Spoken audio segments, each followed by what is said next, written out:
Good morning, everybody.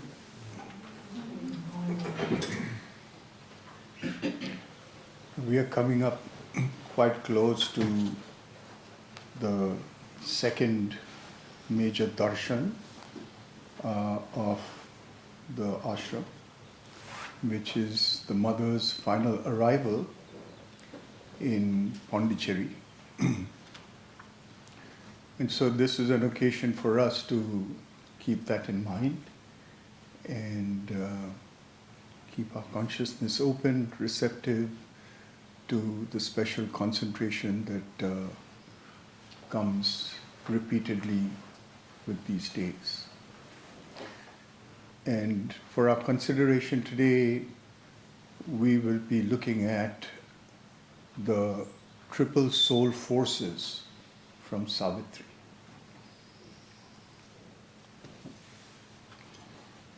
So, the triple soul forces make their appearance in Savitri in a canto pertaining to the Yoga of Savitri in the book of Yoga. In this book, Savitri is in search for her soul. So as we know, in Savitri, this particular aspect or this canto arises at a certain point when Savitri is really distraught about the impending doom of Satyavan.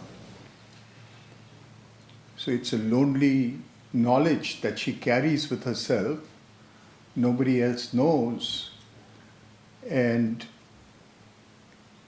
she has accepted that as her fate. And she lives with that, knowing that that is something preordained. And so as she's in a condition that is really distraught by this foreknowledge, Sri Aurobindo makes this the condition of the very epic. And as we've considered before, there are a variety of approaches to something like this, a foreknowledge of doom. Savitri could very well have taken the route of the inevitable, that is, a route of acceptance, which is what all the traditional spiritual paths would have endorsed. To be born is to die, and the wise person accepts that. This is in fact the way the Gita approaches the issue of the great massacre that is to take place at the battlefield of Kurukshetra. But Savitri is a spiritually elevated being, and yet she is completely overtaken, overwhelmed by this impending doom. And this is itself something to remember about Sri Aurobindo's teaching of yoga. Follow your deepest impulse, because it carries your destiny with it. There is no standard answer to anything. It's within you that you have to find what you are here to achieve. Savitri is here to achieve the overcoming of death, something that is considered impossible, an impossibility to the metaphysical ideas that we are here in a world which is overtaken by the power of death. We find this problem in many spiritual teachings, situations. We find it, for example, with the Buddha in his great meditation under the Bodhi tree. The first thing that death says to him is that this world belongs to me. All the people that you see around you and you yourself are mine. You arise out of my power and you enter back into me. And this kind of voice we will hear again and again in Savitri. This is the essence of Savitri's last stand with death. And in the Buddha's case, he also affirms a power that overcomes death, but not in the body, not physically. His solution to the power of death is the erasure of the past and of the very idea of phenomena. So it is, death is done away with, but life is also done away with. But in the case of Savitri, she does not find a solution. That is no solution for her. That kind of solution leaves her problem unsolved. And so she is distraught. All her spiritual resources cannot measure up to the problem that she's facing. And in one such hour at night, when she's really distraught, a voice comes to her. And it says, find your own soul. That is the solution that will lead you to your destiny. And that is what launches her on her journey, and what we are studying is an aspect of that, her search for her soul. She plunges her attention inwards into her inner being. And this too is very important, because in Savitri we are given two journeys of the soul. We are given a vertical journey which Ashwapati undertakes, a journey that travels up and comes down in the symbol of Sri Aurobindo's symbol, yantra, of the two triangles, an ascending triangle and a descending triangle. And we are given another journey of the soul which Savitri undertakes in the symbol of the mother's yantra or mandala of a concentric journey, a journey inwards and outwards. So she plunges her attention inwards into her inner being, and through this deep penetration she searches for her soul. So the soul, what is the soul? This is again a very big metaphysical issue. Is there something called a soul? And what is it? The psyche. We have already been told that Savitri is no ordinary person. She is the incarnation of the supramental Shakti. So this is something, again, very extraordinary in the case of Savitri and in the case of Sri Aurobindo's teaching. The idea of a Shakti avatar, an avatar of the supramental power taking a feminine birth. And therefore, her soul or psychic being has a special qualitative power in it, unlike other psychic beings.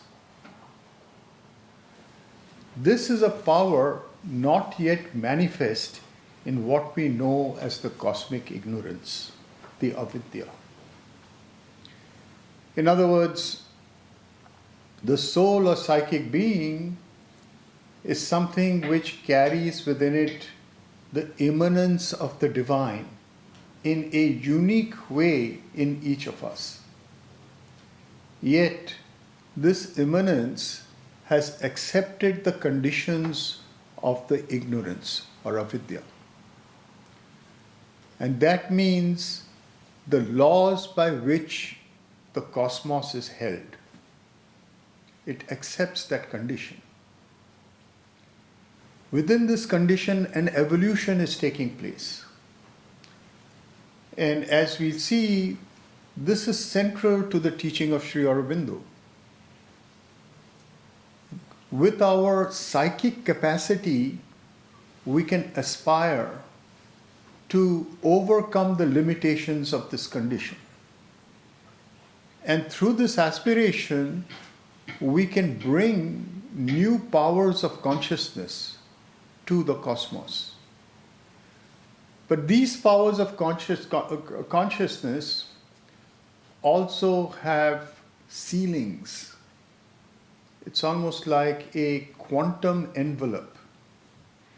And unless we jump out of that envelope, we cannot stabilize a radical change in the state of consciousness in the cosmos.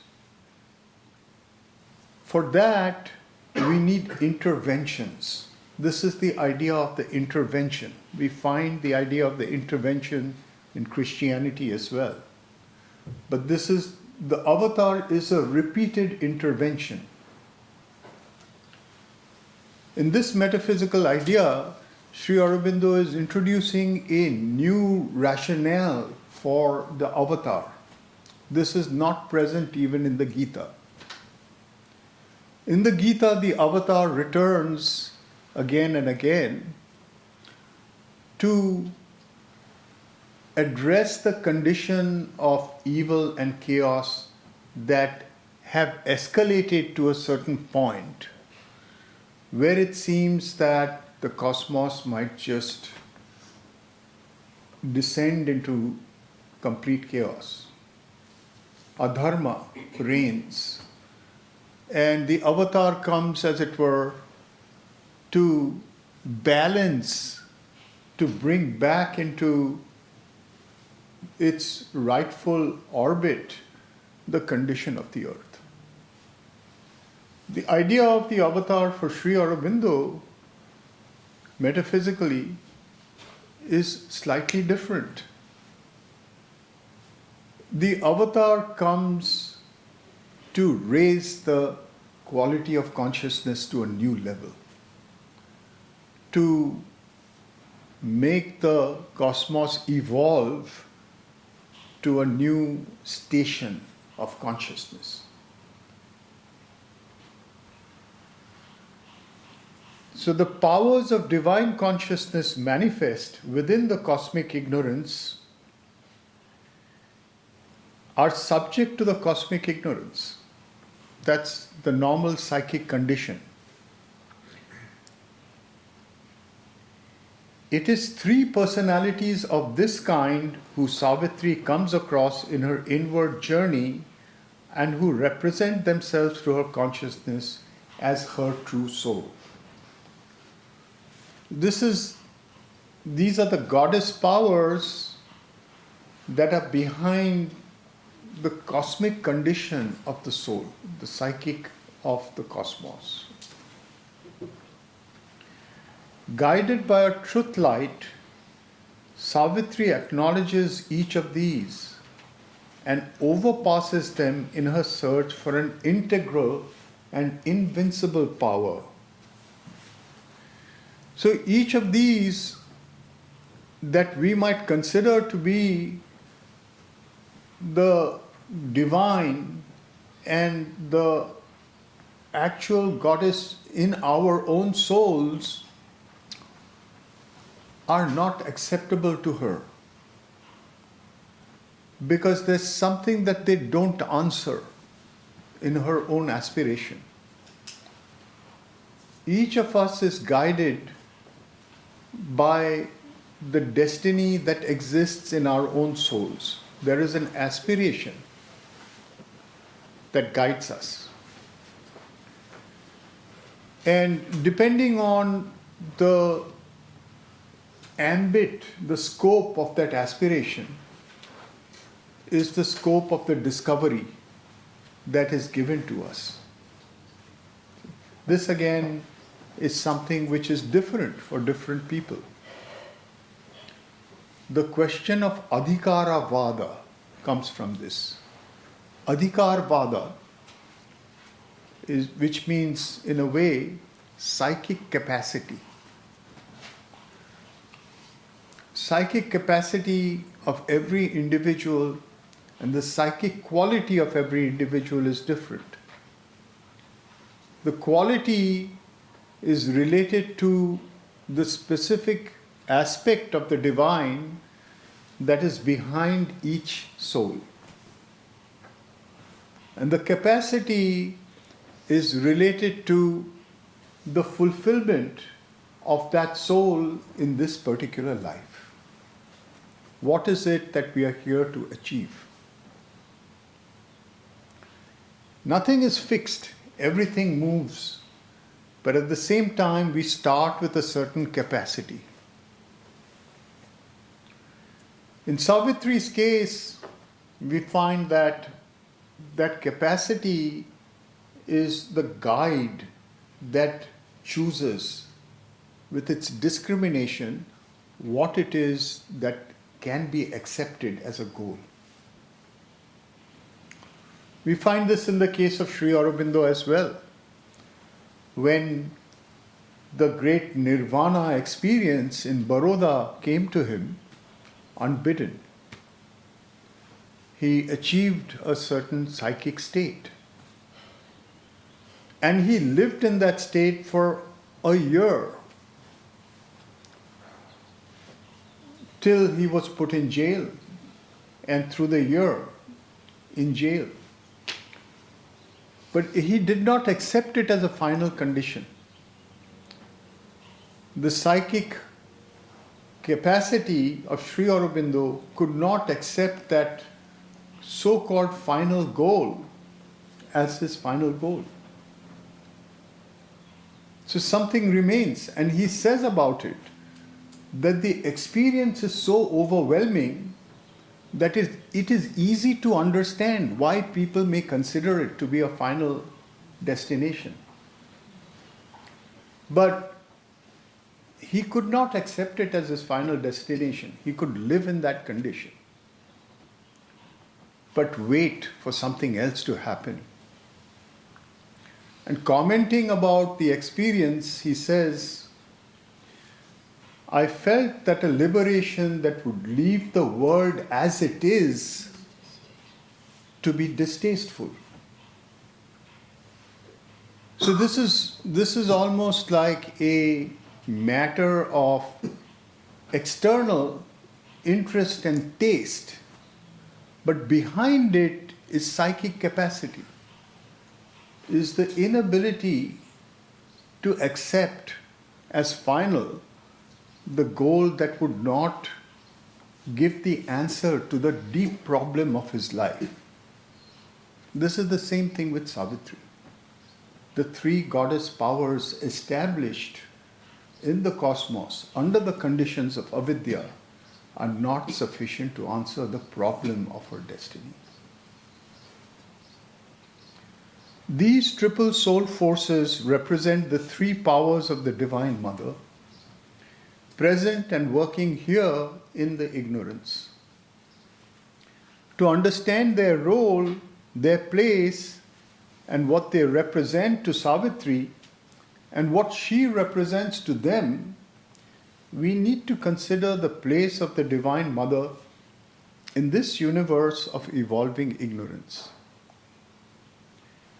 Sri Aurobindo describes the Divine Mother as the consciousness force of the Supreme Being, Chit Shakti. This is an old traditional Indian idea. We find in the Devi Mahatmya, the great text to the Divine Mother as Durga, this term being used. Chit Shakti Rupini, she who holds the form of consciousness force. The Divine Mother is the consciousness force of the Supreme Being. The one being, conscious, infinite, eternal, conceives of itself in innumerable forms through the power of its own consciousness, and thus appears in phenomena. This power of the conscious force of the Supreme Being exists in a double relationship. On the one hand, Ananda or delight, intrinsic to the one existence, becomes love, relating the Supreme Consciousness Force with Supreme Being. There is a exteriorization. This is why, in a way, Sri Aurobindo is saying that our cosmic existence is a manifestation of Ananda, of bliss. Bliss is at the foundation of this. This is coming to us from the Taittiriya Upanishad as well. And Sri Aurobindo's teaching is that the primary power of the triplicity of being, existence, and bliss that is behind our cosmos is bliss, Ananda. Ananda exteriorizes itself and becomes relational. It is Ananda, or the bliss of the Supreme, that becomes divine love as relationship. Love relating the Supreme Consciousness Force with Supreme Being. See, this is the fundamental power. If we see these not as impersonal principles, they are impersonal principles, but they are also beings. But as persons, this is the relationship of the Supreme Ishvara or Lord and his Shakti or consort. On the other, so this is one relationship. This is one aspect of the Divine Mother. The Divine Mother exists as this relationship. On the other hand, this conscious force, which inhabits all things and events, has the relation of mother to the entire manifestation and all its creatures. She is the Divine Mother of all the manifestation and all manifest becomings of the one being. The Mother has a pithy statement about this. Just very plain. It's exactly this. I am Sri Aurobindo's Shakti and the mother to all the children. This poise of the Supreme Consciousness Force is the creatrix of all manifestations. This is why she is called the Mother. She is the creator, with her own substance. It is not a creation of something other. It is a self-becoming. The creation is a self-becoming, not a creator-creation divide. Of these, ours is a special kind of manifestation. When we talk about manifestations, what we call cosmos is just one manifestation. There are many archetypal manifestations, but ours is not an archetypal manifestation. Ours is an evolutionary manifestation. That of the evolving ignorance. In it, the Supreme Being conceives of itself not only in terms of consciousness, but in terms of knowledge. There's a difference between consciousness and knowledge. A systematic self-exploration achieved through its involution in its opposite. It becomes other to itself. And out of this otherness, it is going to return through a systematic self-exploration. This is why it's a manifestation of knowledge.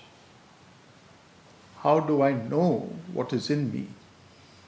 Through systematic self-exploration. This is, the image is sometimes given of a child that inherits a vast kingdom. And it just inherits it. It knows it exists. It is the master of its kingdom, but it doesn't know what's in its kingdom. So one day it asks the minister, but what is the extent of my kingdom? And the minister says, it's huge, it's everything. So, but what does that mean, everything? Well, if you want to know what that means, you have to first create a point zero. The point zero is the state of absence where you have nothing. And then you take inventory. And inventory is a systematic process. You have to develop a method for taking inventory. And method is a idea process, a process of idea. In our condition, we call it a rational process. There is reason to it. So, a systematic process implies the beginning of a reason with a capital R. This is the notion of supermind. Supermind is the divine reason by which system enters into the cosmos from a point zero. So that there is graded and phased self-knowing that's going on through it. Isn't even the point zero a concept? Yeah. When you're starting. Yeah. To start, you need that point zero. And then again, now these things are all images, one may say. So that as soon as we say this, we are saying, we think that there is a point of time when time begins. That's itself a paradox, right? How can there be a point of time when time begins? So, this notion is a paradoxical self-appearance through the power of supermind. This is why whenever we are talking of beginnings, we keep going back and back and back. And there is no beginning. The idea of beginning is the creation of supermind. And this creation is, Sri Aurobindo uses this term, both in one of his letters and in the Life Divine, an eternal event. The term itself is paradoxical. An eternal event. In Savitri, Savitri begins with the symbol dawn. The symbol dawn is an eternal event. That's part of the surreal quality of that canto. You don't know whether it's happening in cosmic time or in some geological time, in some earthly time, a specific place, or happening in your own consciousness. That's because it's an eternal event. All of the above. All of the above. Yes. How is this related to the void? So this is, the void can be talked about in two ways, or understood in two ways. One is to every experience, there is an envelope. And between one experience and the other, the next, there is a void. So this is one way to understand the void. The other way to understand the void is the creation of this point zero. In other words, it's a state of self-experience through which gradual processes can begin.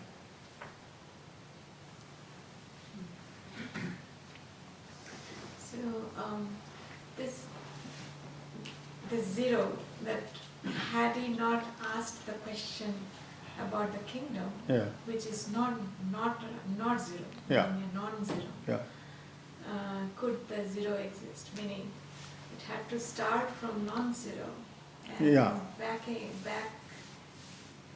reverse to the zero. Yeah. So what I'm trying to ask is that, is it fair to say that existence is an escort for non-existence? Yeah, absolutely. There's and the mother. Some of her answers are just amazingly kind of profound. And one of the answers she gives to this type of a question, this question about,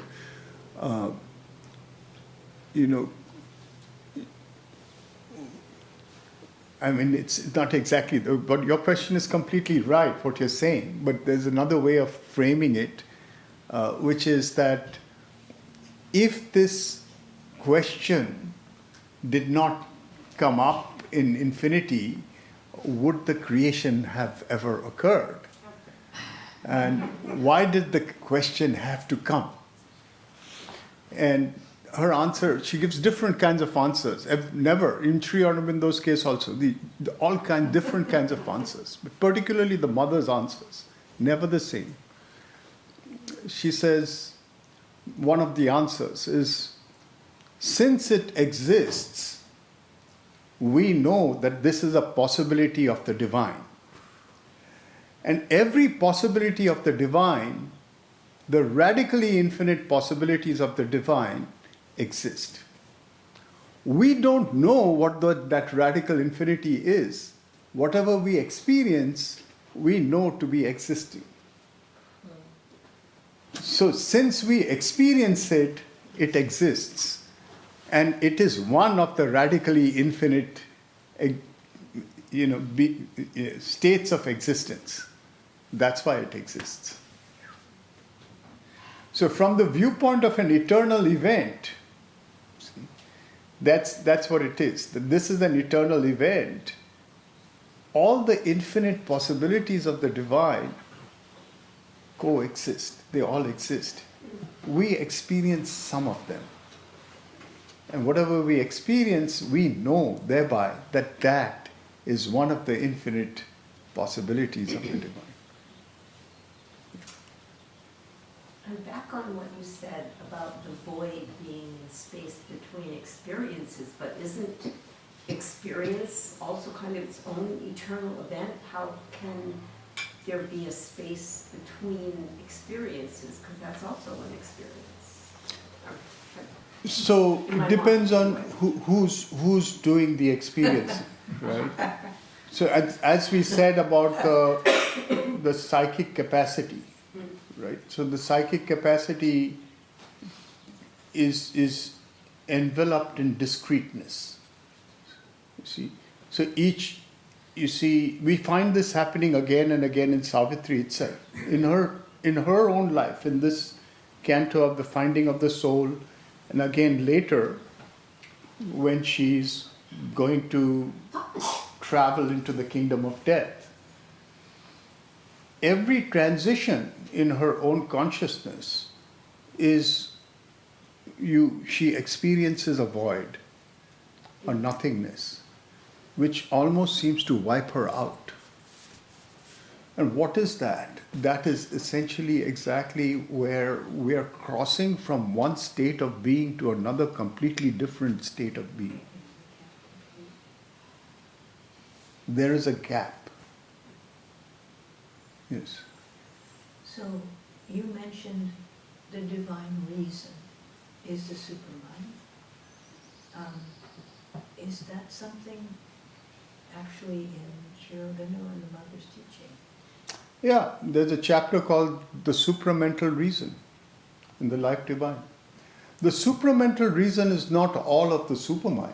It's only one power of the supermind.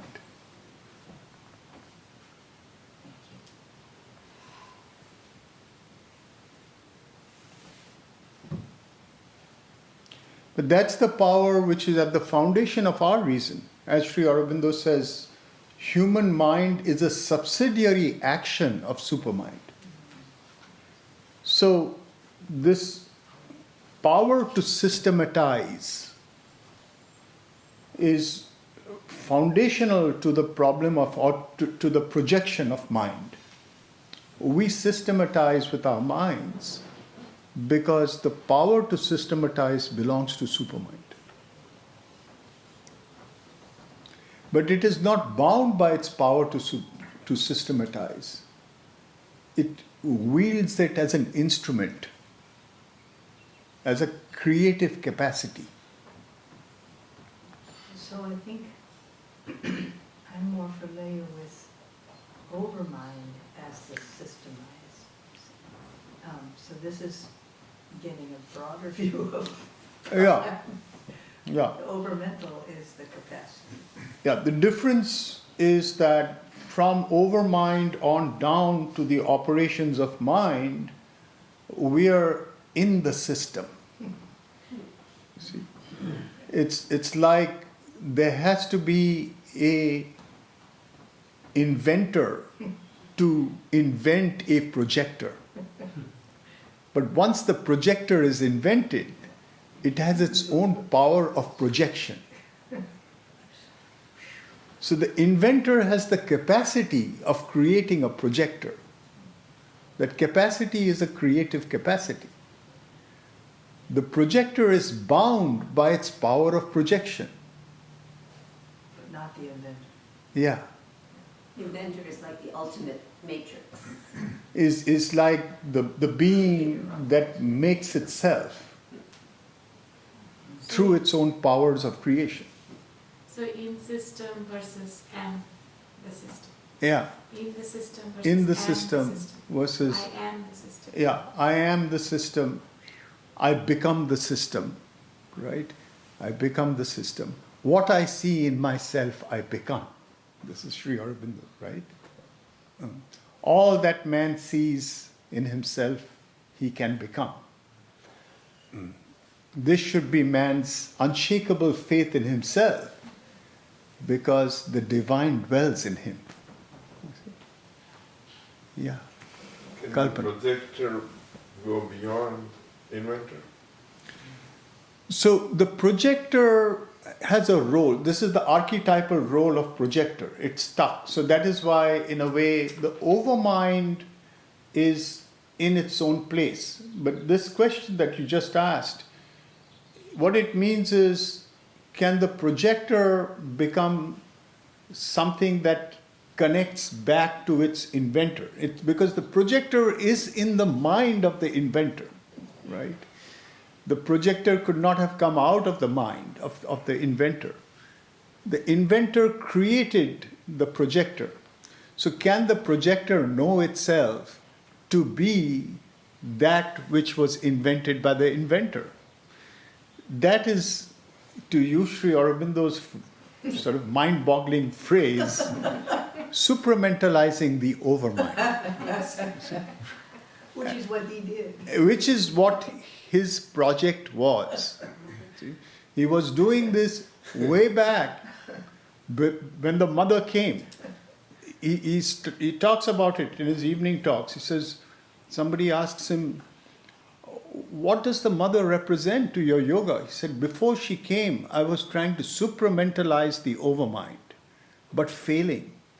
Because every achievement that I made, very next day it was gone.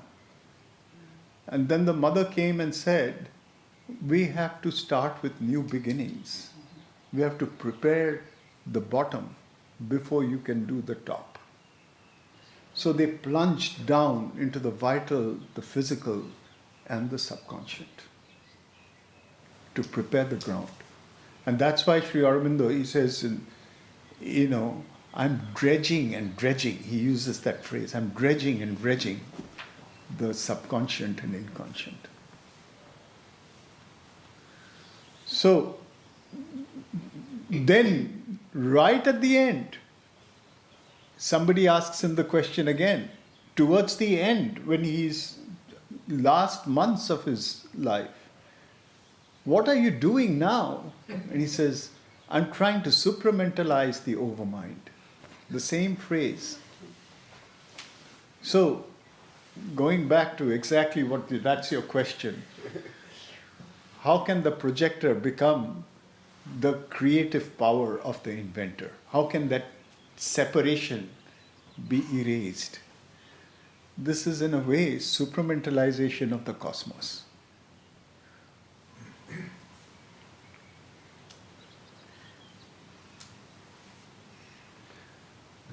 Very high level of consciousness. Yeah. This is what we find all around us as the signs of an evolution of consciousness.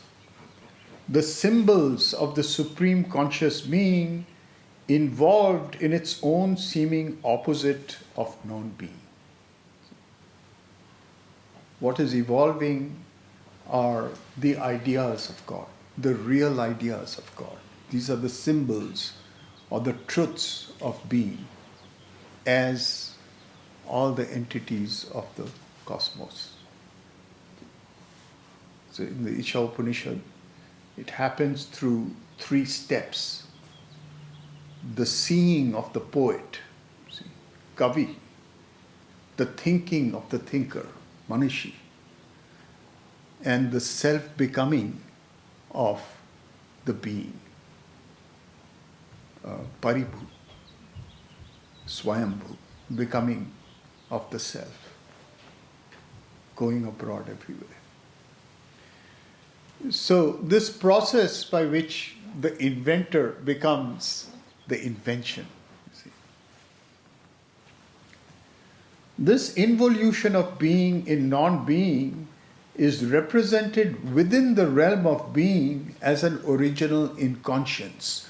So this again comes back to the question of the void. What is the void? The void is the zero. The zero is an appearance. That's why in the symbol dawn, as in a dark beginning of all things, always that there is a likeness. There is no real non-being. Non-being is a self-appearance. It's a likeness. So, the creation of a kind of non-being within being is what is Sri Aurobindo calls inconscience. Inconscience is the principle of the zero. So it's not really a non-being, it's a non-consciousness. The erasure of consciousness or the latency of consciousness, the deep sleep of consciousness. Consciousness accepting to become unconscious. This is the first Holocaust. What Sri Aurobindo calls the Holocaust of the Divine Mother. Consciousness force that accepts to become unconscious, forces upon itself its own death.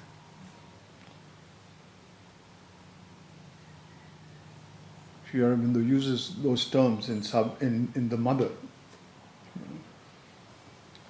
Accepts the death,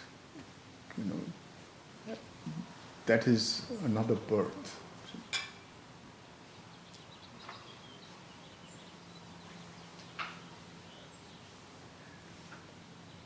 Non-being, this involution of being and non-being is represented within the realm of being as an original inconscience.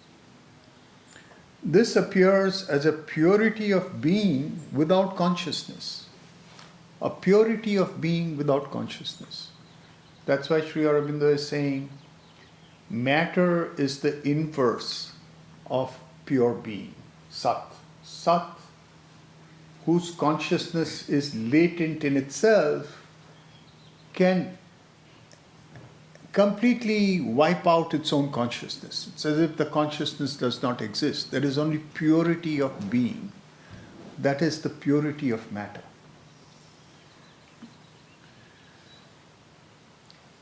Thus, matter becomes the ground zero for the systematic evolution of consciousness by the power of consciousness force hidden within it.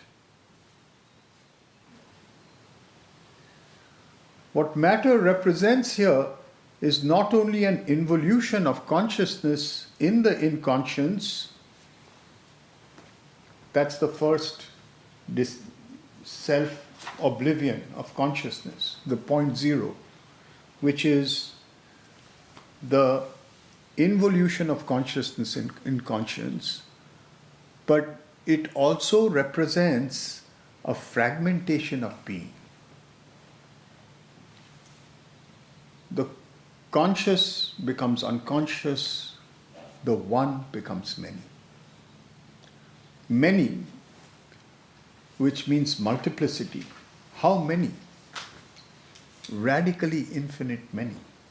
Radical infinity is not even particulate. You cannot break it down to particles. You come to a paradoxical point where the possibility of particulation exists in a multiplicity as condition, a consciousness of multiplicity. The question quickly, that even matter to exist as matter, certain temperature is needed. I mean, I'm talking about from the very physical aspect. That if, for example, 0 degree Kelvin or absolute temperature actually cannot be found. So this inconscient doesn't seem to be even physically available that way. Is that a fair statement? I would say so, yes. Because this is the thing about the latency of consciousness, that the inconscient, whatever we call the inconscient, is an involution of consciousness force. And consciousness force has the self-concentration of consciousness in it. That is chit tapas. That's why Sri Aurobindo uses these two terms. Consciousness force and consciousness energy or consciousness concentration. Chit tapas and chit shakti. This energism of consciousness that holds consciousness as a state of sleep. It's an act of consciousness. It's a complete withdrawal. It's a complete withdrawal, but it's also a concentration. That, this grading and this graded aspect of self-withdrawal. Tapas is also heat. Concentration is heat. This absolute zero is a self, abstraction to the point of infinity that again starts vibrating. See, this is the spanda, the vibration that is within the zero. And as it starts vibrating, the possibility of particulation occurs.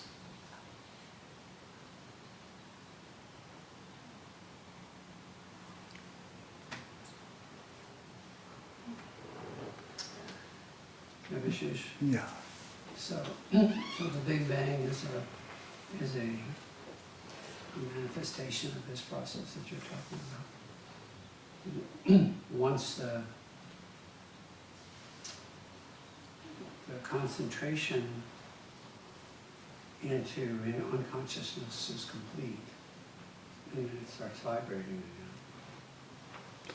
Yeah, it's very interesting to consider, our scientific theories, which are also images, that they're all kind of ideas that fit the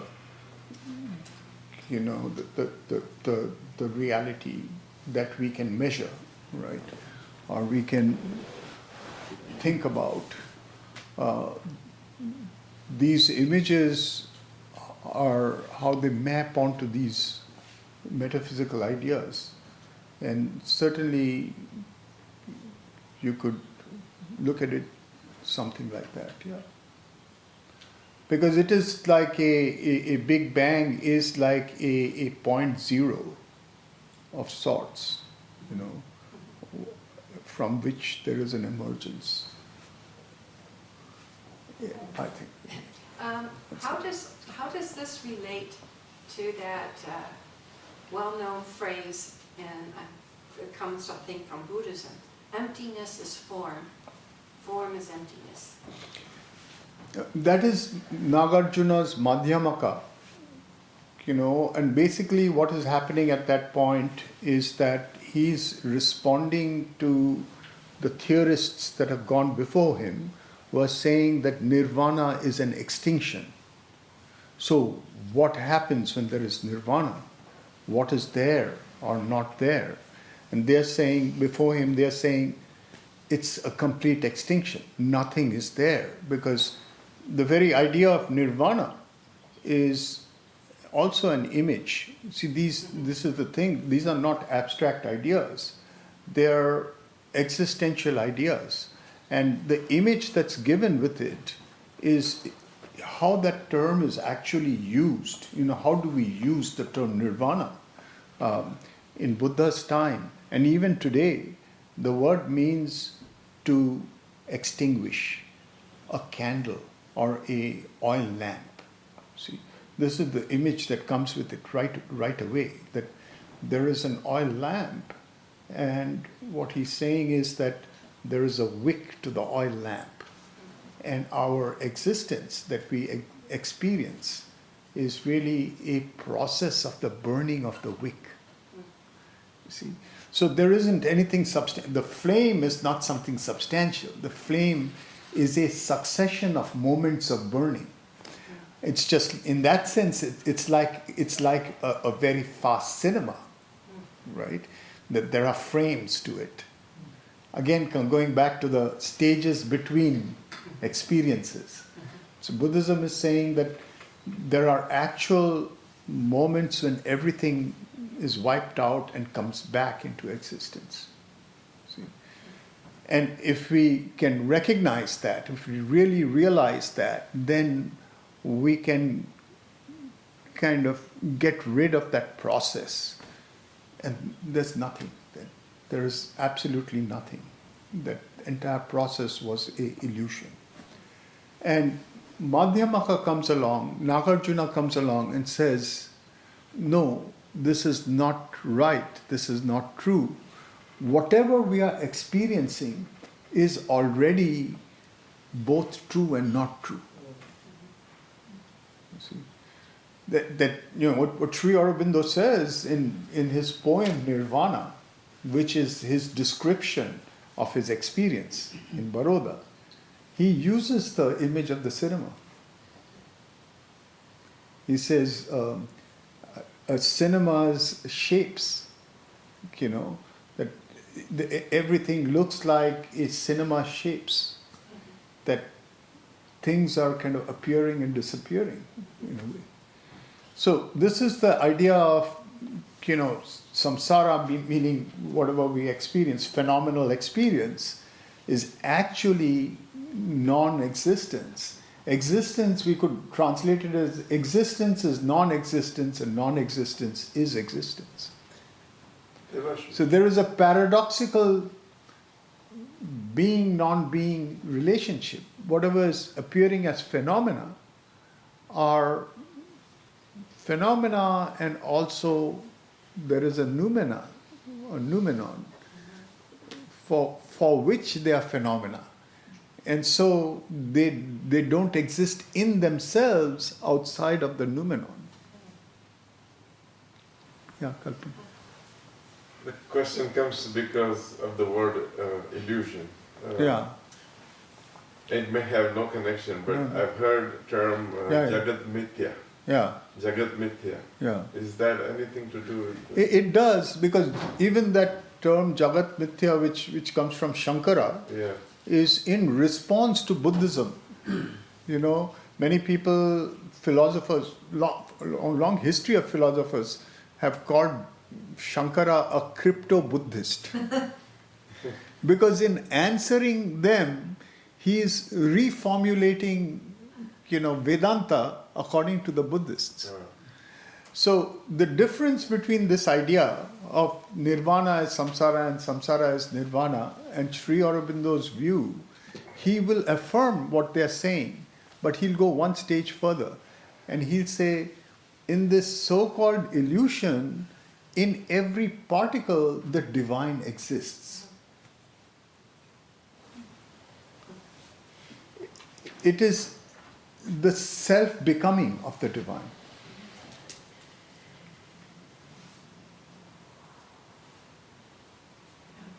And with this idea of the evolution, it's that union or relationship between form and formlessness. It allows for evolution because I just kind of intuit it. It's hard to put into words, but it allows for evolution. It allows for evolution in this way that the appearance is what we are caught in.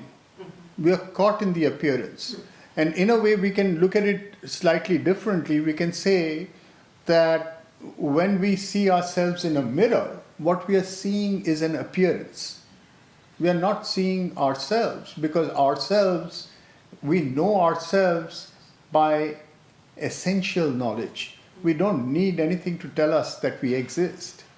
But if we see ourselves in a mirror and start taking that to be the evidence of our existence, we are caught in the image of the mirror. We start believing that is me. See, that's the fundamental narcissistic myth, the myth of Narcissus, who sees an image of himself in the water and is trapped by it now, fascinated by it. And so, illusion is that, the appearance in which the subject is trapped by the object and becomes objectified. Evolution occurs because there is a way in which the subject is constantly trying to return to itself. The question arises, there's a problem, we talked about the problem. It's asking the problem, what is my kingdom? The child that asked the question, what is my... So this problem-solution complex that arises out of this causes evolution. Between the subject and the object, there arises this dialectic, which is the dialectic of evolution. Yes. My mind is playing. So if the divine is in each of the particles, then the illusion is the way that we see the particles put together. And then it feels to me like the possibility of evolution is in the evolution of consciousness, because when consciousness evolves, the way that we see the particles changes. Yeah. Absolutely. And we get closer and closer to the To the divine that it is. Yes. And we are not seeing it as the divine, right? We are caught in an appearance, right? But the appearance is something which is the divine self-becoming.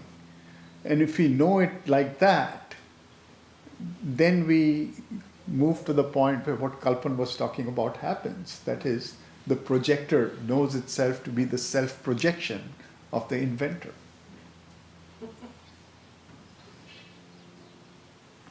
So the meaning is we have to develop inner intuition so we don't caught up with the image, and we grow supramental way. So the dream of the mother and Aurobindo's final supramental way to reach. So that means we have to develop the inner, we have to look or find a way to inside and connect with the mother, like in a subject to that. So that's how we don't caught up in images, and we develop supramental way. Yeah, so that supermind comes at the final stage, but what you said is very right about Sri Aurobindo saying that first you have to stabilize an intuitive consciousness. You have to stabilize the intuition.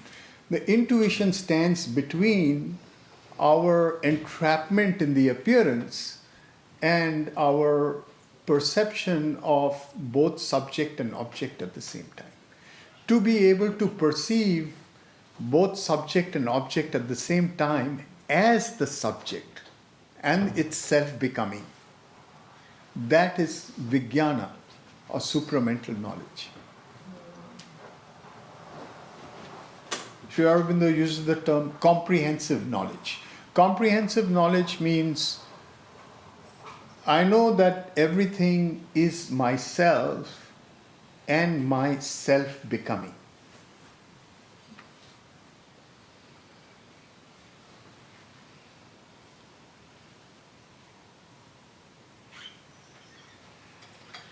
I mean, is it not important to keep the focus on the bliss part, like the ananda? Because logically we can extinguish or we can discard the existence as non-existence and equate them, etc., etc. But the ananda, the bliss part, is something that remains, that cannot be, I mean, The bliss of existence. yeah.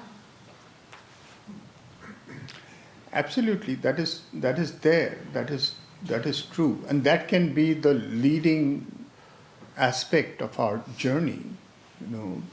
That has become love in the creation. You see, so the relationship between the individual and the divine is one way in which that expresses itself. It's there in everything. This is partly the reason why every image of the Buddha that you see in a state of deep nirvana is also an image of bliss.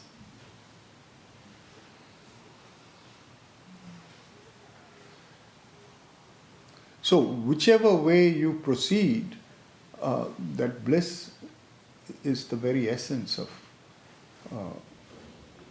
but it may not necessarily be that which leads you, it may be behind what leads you.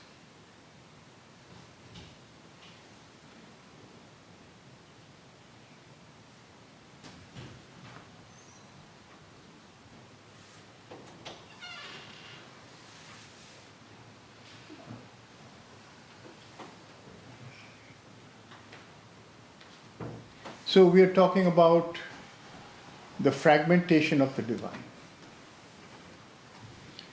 This fragmentation is the way by which the one appears as the many. See, before the many is the multiplicity. See, there's a difference between the many and the multiplicity. The many is already a discreteness. It's particulate. There are many things. The multiplicity is the principle of becoming many. Okay, I was struggling with that when you were talking about radical infinity, and you used the term multiplicity, because for me that already particulates. It's like, okay, vastness, expanse, yes, but multiplicity, I think of that as being discrete. No. Okay. It's just like saying that there is something which is one but is radically different because it has entered time, and every moment what it does to how it appears is part of its infinity. This is related to that parable of Ramakrishna talking about the supermind in terms of the chameleon. The chameleon's consciousness, I don't know if, maybe I'll repeat it very briefly. It's the parable is the parable of a person who sees a chameleon on a tree for the first time. And the chameleon looks green. So he goes home and tells his friends, I saw this strange green creature on the tree, this particular tree that I was on my way. And his friend says, I've seen that creature as well. It's not green, it's brown. So they keep going back and forth, green, brown, green, brown. They almost come to blows.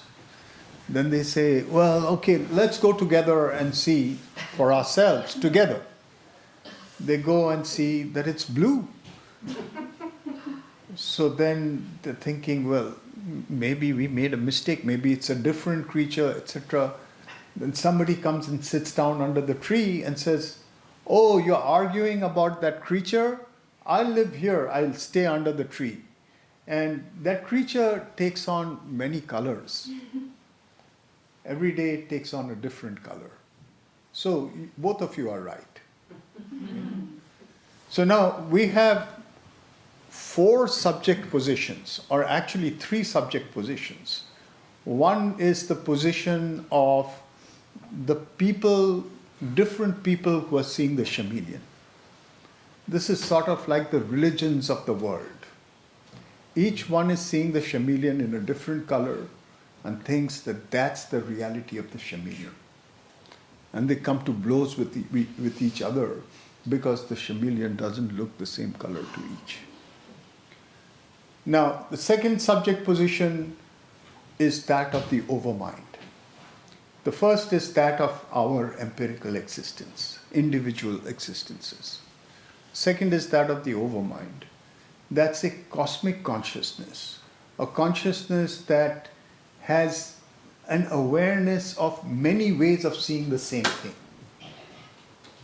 It says, yes, all you guys are right because I've seen it like this, like this, like this, but it's a many, infinity of the many.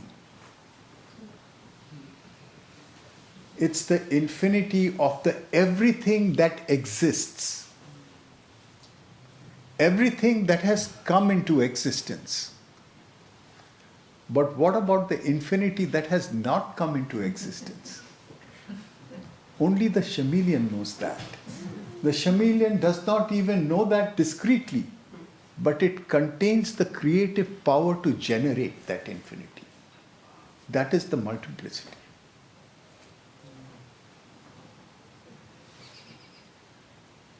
Multiplicity is the capacity of infinite self-creation into radically infinite discrete manys. So this potential of becoming of this chameleon, Yeah. that is something not going away with Nirvana, does it? No. It's the properties, the colors that are going away. Yeah, here, of course, Nirvana doesn't, this metaphor, Nirvana doesn't capture this at all. Yeah. The Nirvana idea, talking about the void, right, and as a transition, Sri Aurobindo experienced the Nirvana. For 1 year, he stayed in that state, and he acted in that state without agency. Something acted in him. And then he went to jail. And then he says, on that condition, 2 new experiences came.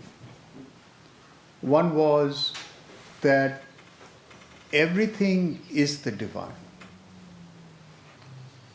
first was, there is a divine outside everything. Everything is unreal. That's the Nirvana. Everything is unreal. All the color, there is no color in it. The second is that something has become everything. That which is outside has become everything. This is the experience of Shakti.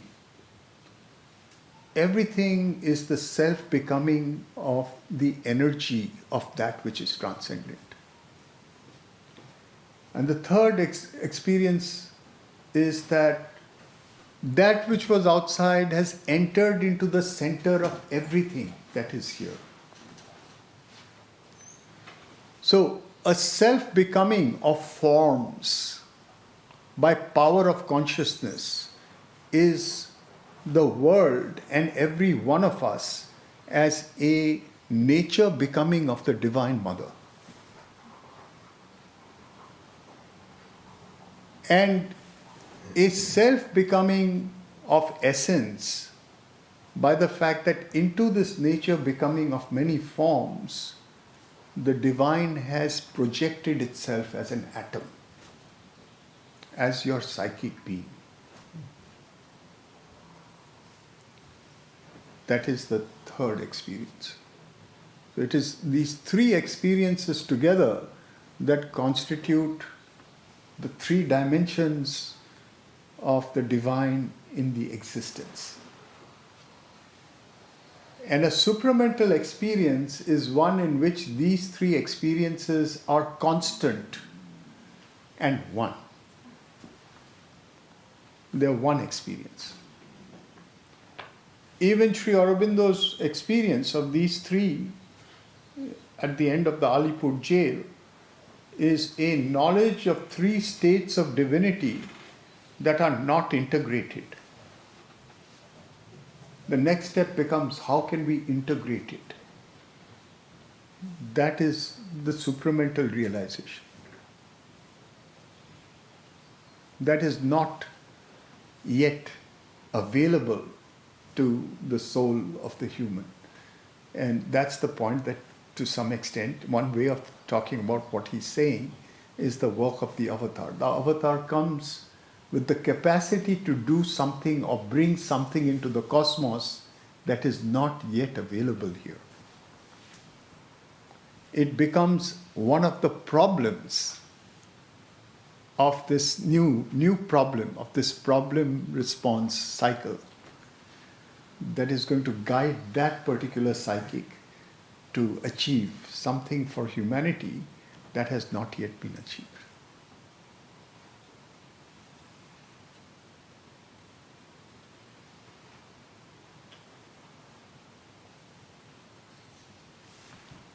Maybe we can take a moment to meditate, just bring into ourselves this idea of the self-becoming of the one in the multiplicity and in the many and in each of us.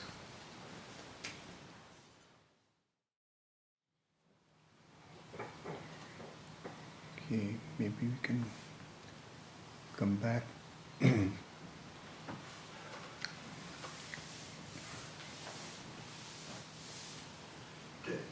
Debashish? Yes.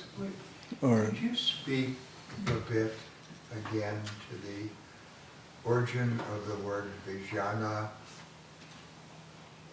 Since hearing your talk at the Cultural Integration Fellowship, I believe last year, about the connection of Vijnana back to Ramakrishna, it's held a special power for me that helps me hold all of this together in a way that supermind, that the English word, doesn't have. yeah. So could you speak a little bit to that? It seems to me to be the key to us working in Overmind to move forward, to hold all of this in our everyday practice and work. Yeah. So the distinction comes from in Sri Aurobindo's, sort of drawing on the past and on terms like this, and also in Ramakrishna's drawing on this term. Ramakrishna repeatedly refers to a chapter in the Bhagavad Gita, which has been called Gana Vijnana Yoga. I think it's chapter 7 of the Bhagavad Gita, Gana Vijnana Yoga. And the distinction being made is between what Sri Aurobindo calls essential knowledge and comprehensive knowledge. Essential knowledge of jnana is the knowledge of the one in its essence and hence exclusively. So that, and this becomes the goal of most of the yogas, that is, our big problem seems to be that we live in a world of the many. And how do we make sense of that? Because to live in a world of the many, in a space that is constrained, the space of the one, the space and time of the one, but to be many in that space and time, is to share with others a world that seems to be yours. And that is the crux of the difficulty. So we are constantly troubled by the fact that there is difference in the world. And how do we make sense of it? How do we bring it down to the one? So one way of doing that is to look for laws. Maybe we are actually variations of the same thing. So if we are variations of the same thing, if we understand the laws that drive everything, we will come to a point of understanding that will allow us to live together because we've got the principle of the one that makes the many run. So that is a certain way of looking for the containment of the many by the one. The problem with it is that there is radically infinite many. As we said, the many are only a particular manifestation of the multiple or the multiplicity. Multiplicity is the potential to become many.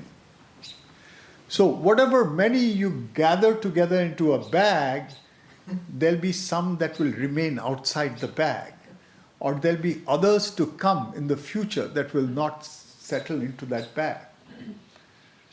Or there will be those today who don't fit so well into that bag, but you force them in. This politically is the problem of fascism. This is why this entire metaphysical idea is fascist. The idea of trying to contain infinity by some principle.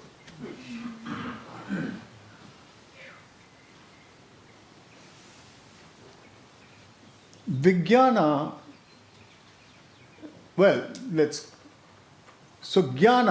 Jnana would be a way of bypassing this problem altogether. Let's forget about the many and find a one in which the many disappear.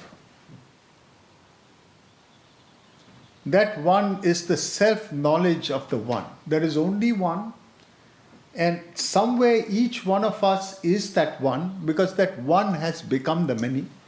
If I find that root of the one in myself, then I've found something in which the many are also involved. And the many don't become a problem to me then.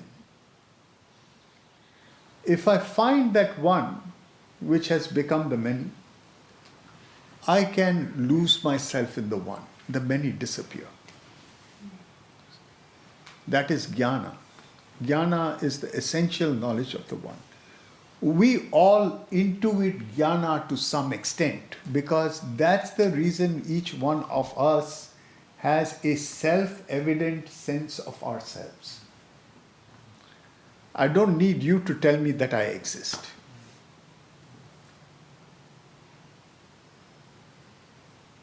Why? Because jnana exists inside me. I am the only one who knows, this is Fichte, right? By self-assertion that I exist. The knowledge that the true I is in each of our eyes. To say I in its essence, this is also Raman Maharshi, right? His entire self-inquiry is about who is the I. If you really ask that question to its depths, you'll get to the only I there is. That is jnana. But in getting to that I, you lose the many. You don't need to lose the many. Why do you lose the many? Because the many are that same I. You lose the many because your entire project has occurred under the constraints of the overmind. That creates these fundamental divisions. The one and the many are contradictories to it. If you have one, the other disappears. If you have the other, this disappears. It's the law of logic. The law of identity, of contradiction, and of the excluded middle. The law of the excluded middle works in a world of discretes. Everything is separate. The one is separate from the many. Every one of the many are separate from each other. Vijnana is the one that knows itself to be itself in principle of multiplicity and in actuality of manyness.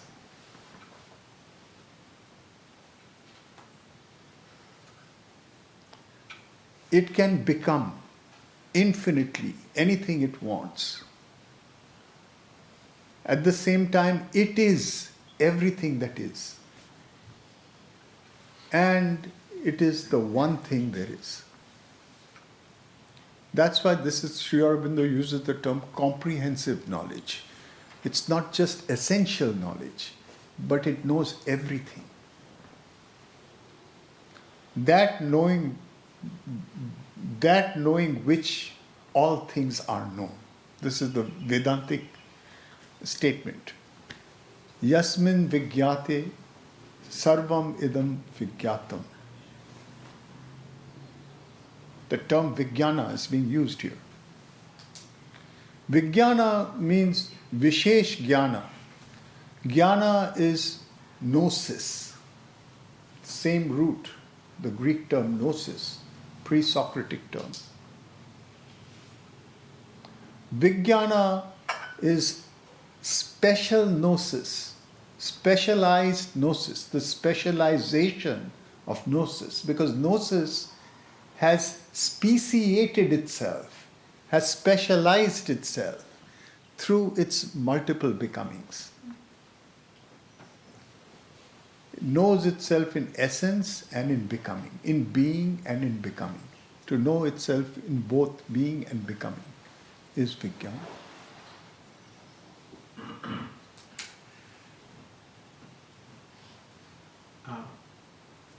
So, Kabi. is it, somewhere I read that Sri Krishna is the Lord of our mind. So here he talks about Vijnana.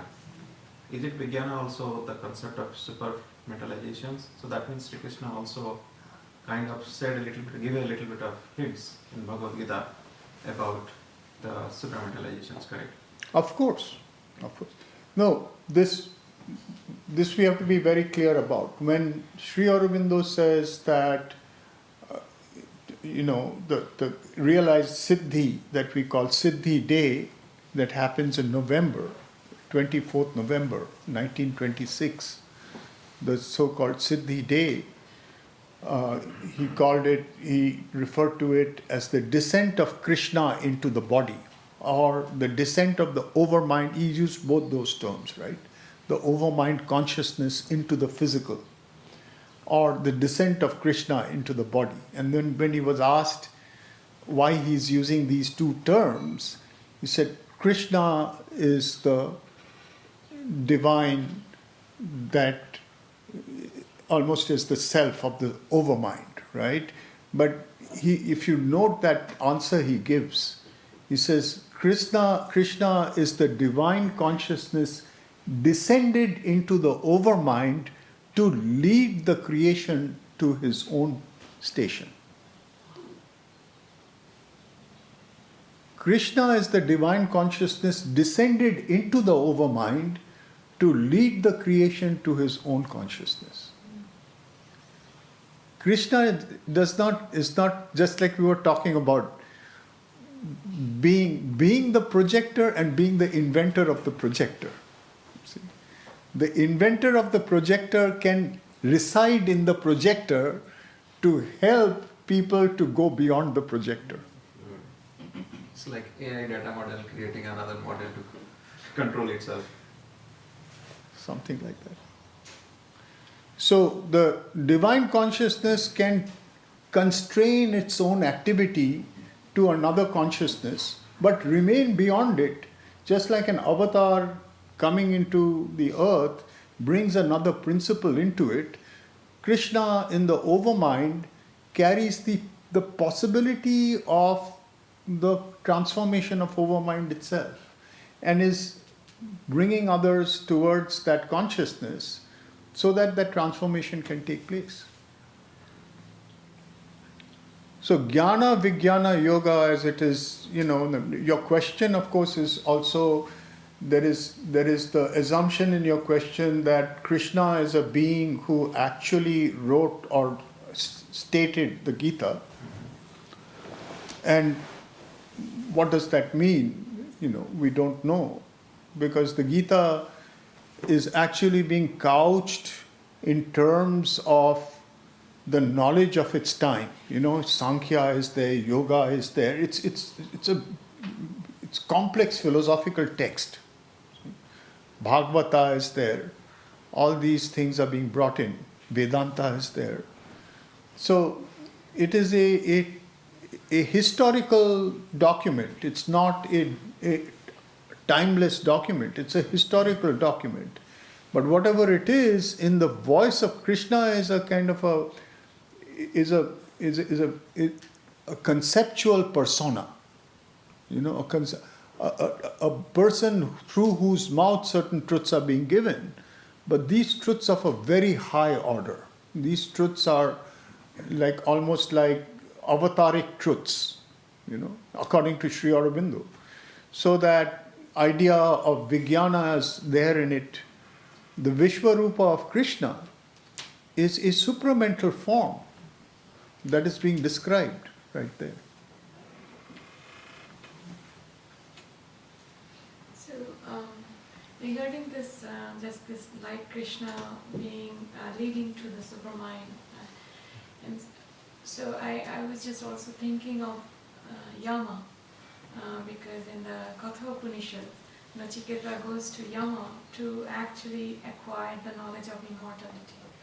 So it is like he is the gatekeeper of mortality, yet actually knows the secret of immortality. So, is that?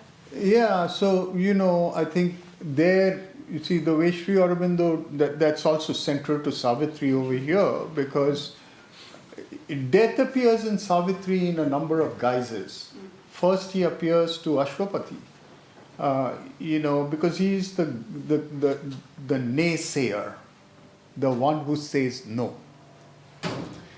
And yet that naysaying is always a void, a transition, something that is challenging us to go beyond it. And it is the phase of the solar Godhead, of the supramental Godhead itself. You see? It's the inverse face of the supramental Godhead. That's why in Savitri you find that after Savitri wins her victory over death, she encounters his solar image in the land of everlasting day. This being that she encounters in the land of everlasting day is the same death whose origin image she sees in a supramental world that exists forever. See, the mother talks about this. The supramental world exists forever. It is a permanent world. That is not our world. Our world is a different supramental possibility in evolving time. But that is the world that exists as a supramental manifestation that does not know, in our sense, the evolving ignorance. There's a similar example also, I'm just thinking, coming to my mind, is the Devi Mahatmya, where the Devi has been invoked to lift the veil from Vishnu's eyes, to basically The sleep of Vishnu. Vishnu Maya. She is the sleep of Vishnu, and she is invoked to remove her sleep from Vishnu's eyes.